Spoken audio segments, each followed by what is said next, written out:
Hello and welcome to the RetroTech 120p challenge, where this week we're playing Tetris by Sega. That's right, Tetris.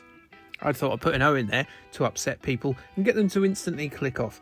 So yes, this is the RetroTech 120p challenge, where you get as many goes as you like.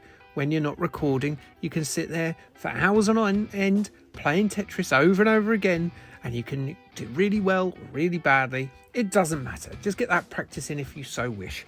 But as soon as you press record, you little sniper, you must submit that onto YouTube, Facebook, Vimeo, or a video platform of your choice. And then you must link it to the Facebook group, RetroTech 100. And there we will see what your cojones are made of, Tetris fan. So yes, that's how it works. Basically, you'll get the crown made of nothing if you win, and you also get to select an option. Even if you win or lose, you'll get to select an option to pick next week's game. You'll be in that draw. I've been in the draw now for about 5 months without one of mine coming up, but there we are.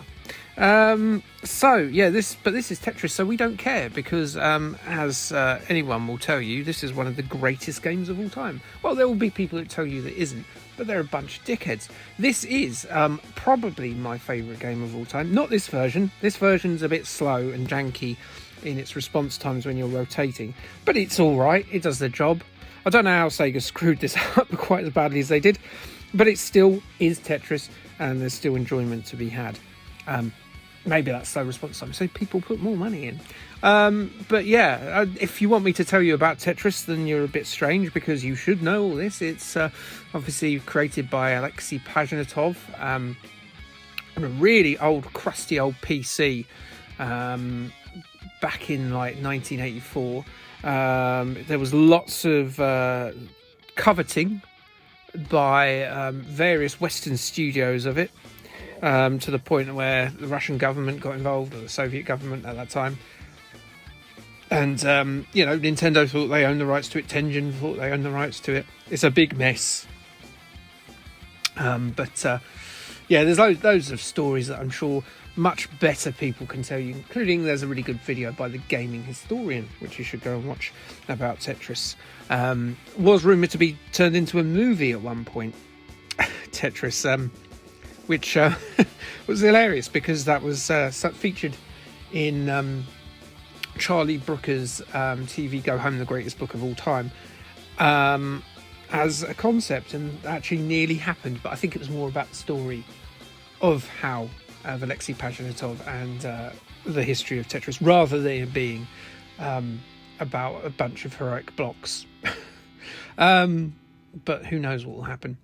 That is Tetris. You know it. My favourite version is on the Game Boy Color, but there is brilliant versions everywhere. Favourite version of Tetris is Tetris Attack, which isn't Tetris at all.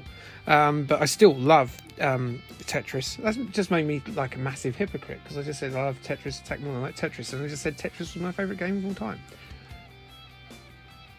Buried myself there, didn't I? Actually, I do like Tetris Attack, but not as much as Tetris. There you go. Just sort of made several U-turns. I'm fit for government, aren't I? Right, so what can we say to you that will keep you interested in this boring video of a man very badly playing a game where blocks go down the screen? Well, this it's penis facts, isn't it? Or genital facts. And how best to cover this week's genital fact of the week than to look at the concept of the game itself, which is fitting things in other things. I thought about this for a bit, and I was like, yes, let's go with this. And I found an article from the Daily Mirror in 2016. Now, this article was about people that had gone into A&E, and they had made up various excuses of why either their penis or their bum was connected to something it shouldn't have been. So let's start with the uni student who had a vacuum cleaner hose vacuum sealed against his old chap. So he turned up wearing a sweater, shoes and a blanket, and claimed that he had to clean in the nude due to his dust allergy. Apparently, if it went into his clothes, it made him feel all poorly, and that's no way to live, is it?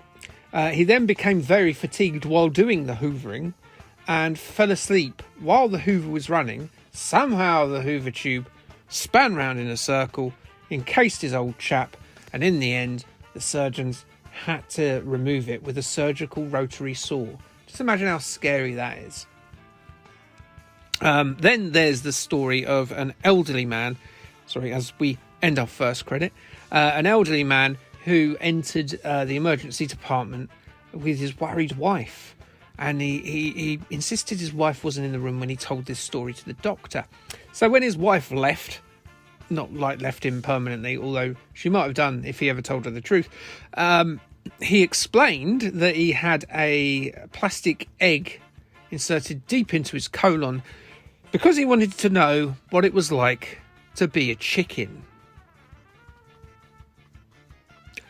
A different man, entered a emergency room or an A&E with a torn scrotum. Now, what he'd done apparently is he'd waded into a pond completely in the nude and then scattered bread around his erect genitalia for the ducks to nibble on. One clearly fancied a bit of meat with his sandwich and got a hold of the fella's hacky sack, and it wouldn't let go, so he had to rip the duck off, and he sliced his scrotum clean in two and had to have that stitched up. Don't do that near ducks. They've already got a history of sexual assaults. But yes. So what else have we got? Yeah, there was a teenager who complained that he couldn't tinkle. This was because when he dropped his pants, the doctors found his iPod earbuds were down his old urethral pipe. His excuse was that he listened to music in the nude, and when he fell asleep, his young restless body was toing and froing as he was snoring away, and the cable somehow, don't ask me how, ask him how, somehow manoeuvred itself down his old chap, and obviously by the aux cable there, and it required surgery as the cables had got knotted inside, so they couldn't just pull it out. So yeah, in one respect, as I said, it was an iPhone one. It's terrible that you can no longer use standard headphones on an iPhone. You have to use Bluetooth ones. But at the same time, it's a lot easier to get an earbud out of your penis, I think. You just pull it. Not that I've tried this, by the way. Not that I've tried this. And then finally, there is the tale of a sort of late middle-aged man who went into a hospital and was obviously struggling to walk. Why was he struggling to walk? Well, he had put a rather large carrot up his bottom. And when the doctors asked, how did this happen?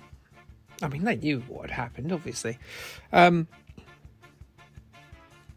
Well, he said that he'd had carrot soup 2 days before. Carrot soup. So there we go. That last one's dedicated to a friend of mine. She knows who she is, and she knows why it is, and she has watched a couple of my videos recently, and she must thank the gods themselves that her ex-boyfriend isn't now an allotment, because or that he didn't have to go to hospital. So yeah, that's that. And I'd just like to thank at this stage my good friend Douglas Titchmarsh, who signed the waiver and said I could tell all the stories about him and his various trips to the hospital. So thank you, Douglas. It's very brave of you to use my channel to admit all these sexual misadventures. And Good luck with your next trip to A&E. So yeah, that's the Gentle Facts of the Week done. Thanks everybody. And as you can see, life is getting very difficult in the land of Tetris. So many versions of this that even in the arcade there were several versions of this. There was like the Tengen one, there was this one, there was like the Play Choice Nintendo one, there was the Mega Play Mega Drive version of this, there was another Sega later version of this that had Komodo dragons in, which I started to play last night thinking it was the right version, and it plays exactly the same as this, but we've all got to use the same version. And so let's use this one with this weird blue sort of Amiga future background with its flashing panels. I don't know what this is supposed to represent. Obviously didn't want to go for a Russian look because, you know, Cold War and all that nonsense. Thank God the Russians became normal. Yeah, so that's this is me failing miserably now at Tetris. Trust me, it like when you get to this stage, you press the button, sometimes it just doesn't do anything to rotate. I don't know, it's not quite right, this version, as I say, but other people will do better at it. Maybe it's my joypad, or maybe it's just because I'm shite. But that's it for today. So please join the RetroTech 120p community group and join in the fun. But until next time, don't put a carrot up your bum, and Kay, thanks, bye.